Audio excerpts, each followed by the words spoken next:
Hi అండి, ఈరోజు నేను ఉప్మా రవ్వ కేక్ చేస్తున్నాను. దానికైతే ముందుగా మనం ఉప్మా రవ్వ ఒక కప్పు తీసుకొని మిక్సీ జార్లో వేసేసుకొని ఒక యాలక్కాయ కూడా వేసేసుకొని మెత్తగా మిక్సీ అనేది పెట్టేసుకోవాలి. పెట్టేసుకొని ఒక గిన్నెలో వేసేసుకొని ఒక 2 స్పూన్లు గోధుమ పిండి, ఒక చిటికెడు ఉప్పు, ఒక 2 స్పూన్లు నెయ్యి, ఒక హాఫ్ కప్పు బెల్లం తురుముకొని వేసుకున్నాను. అలాగే 2 స్పూన్లు ఎండు కొబ్బరి కూడా తురుముకొని వేసేసుకున్నాను.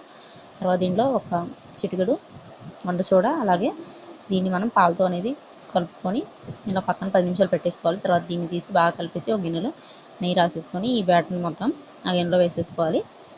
వేసేసుకొని ముందుగా మనం ప్రీ హీట్ అనేది పెట్టేసుకోవాలి ఒక గిన్నెని. అది వేడైపోయిన తర్వాత 10 నిమిషాలు అందులో చిన్న గిన్నె పెట్టేసుకొని ముందుగా మనం చేసి ఉంచుకున్న బ్యాటర్ ఉంది కదా, అది దానిపైన జీడిపప్పులను వేసేసుకొని ఈ గిన్నె తీసుకెళ్ళి దాంట్లో పెట్టేసి మూత పెట్టేసుకొని ఒక 40 to 50 minutes